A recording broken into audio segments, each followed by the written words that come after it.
اعوذ باللہ من الشیطان الرجیم بسم اللہ الرحمن الرحیم۔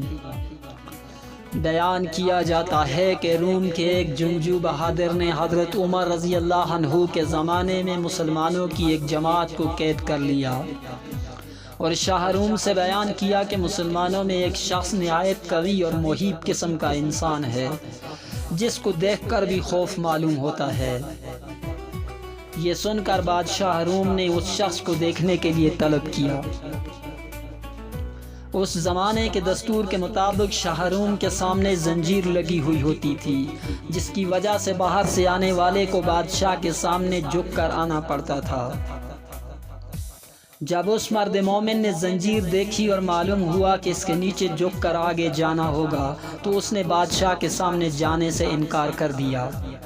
تب شاہ روم نے اس زنجیر کو اٹھانے کا حکم دیا تاکہ وہ شخص اس کے پاس آ سکے جس سے اس کو دیکھنا اور اس سے باتیں کرنا مقصود تھا۔ چنانچہ جب وہ شخص بادشاہ کے پاس گیا تو بادشاہ نے اس شخص سے کہا کہ تم ہمارے دین میں داخل ہو جاؤ تاکہ میں اپنی انگوٹھی تم کو پہنا کر روم کی سلطنت عطا کر دوں۔ یہ سن کر اس مرد مومن نے کہا کہ دنیا کا آخر کتنا حصہ تیرے قبضے میں ہے؟ بادشاہ کہنے لگا دنیا کا تقریباً تہائی یا چوتھائی حصہ میرے قبضے میں ہے۔ اس مرد مومن نے جواب دیا کہ اگر پوری دنیا بھی تیرے قبضے میں ہوتی اور تو ایک دن اذان کے عوض مجھے دیتا تو تب بھی میں تیری یہ دعوت قبول نہ کرتا، جبکہ تو اپنی سلطنت کے عوض میرا ایمان خریدنا چاہتا ہے۔ شاہ روم نے یہ سن کر دریافت کیا کہ اذان کیا چیز ہے تو مرد مومن نے اس کے سامنے اذان کے کلمات پڑھے۔ یہ سن کر شاہ روم سمجھ گیا کہ اس کے دل میں حضرت محمد صلی اللہ علیہ وسلم کی محبت سما چکی ہے، اس طرح کام نہیں چلے گا۔ یہ سوچ کر اس نے حکم دیا کہ ایک دیگ میں پانی کھلا کر اس شخص کو اس میں ڈال دیا جائے تاکہ کھولتے پانی میں پڑ کر اس کا کام تمام ہو جائے یا خوف کھا کر اپنے دین سے پھر جائے۔ چنانچہ حکم کی تعمیل کی گئی۔ جب اس مرد مومن کو دیگ میں ڈالا گیا تو وہ بسم اللہ پڑھ کر داخل ہوا اور حکم الہی کی برکت سے دوسری جانب سے باہر آ گیا۔ یہ دیکھ کر لوگوں کو بھی تعجب ہوا اور اس کے بعد بادشاہ نے حکم دیا کہ اندھیری کوٹھڑی میں اس کو بند کر دیا جائے اور 40 دن تک سوائے خنزیر اور شراب کی کوئی چیز اس کوٹھڑی میں نہ ڈالی جائے۔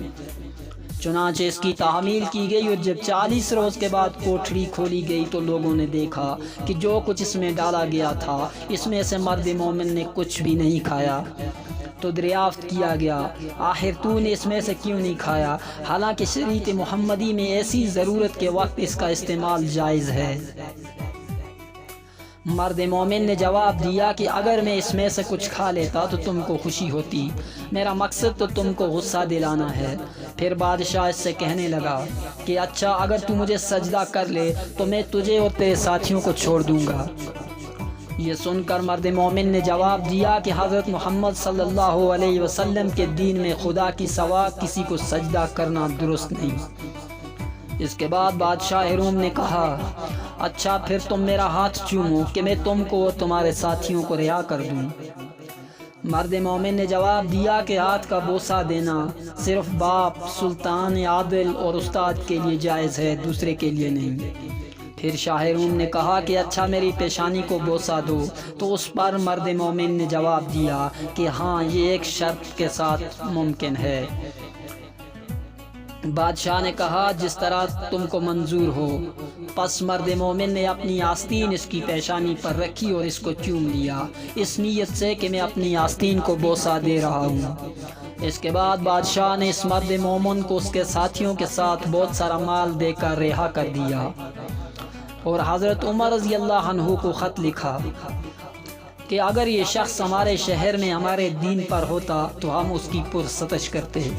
چنانچہ جب وہ شخص مرد مومن حضرت عمر رضی اللہ عنہ کی خدمت میں حاضر ہوا تو آپ رضی اللہ عنہ نے حکم دیا کہ مال سب کا سب اپنے حصے کے لیے مخصوص نہ کر لو، بلکہ اس میں سے رسول اللہ صلی اللہ علیہ وسلم کے شہر کے لوگوں کو بھی شامل کر لو۔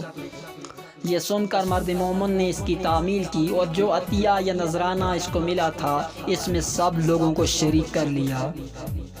اس واقعے سے ہمیں یہ سبق ملتا ہے کہ سچ ہے جو شخص ایمان و اخلاص کے ساتھ اللہ پر بھروسہ کرتا ہے، اللہ تعالی ہر حال میں اس کی مدد فرماتا ہے۔ چنانچہ ہمیں بھی چاہیے کہ ہر موڑ پر صرف اور صرف اللہ پر نظر رکھیں۔ اللہ تعالی ہم سب کو عمل کی توفیق عطا فرمائے۔ وما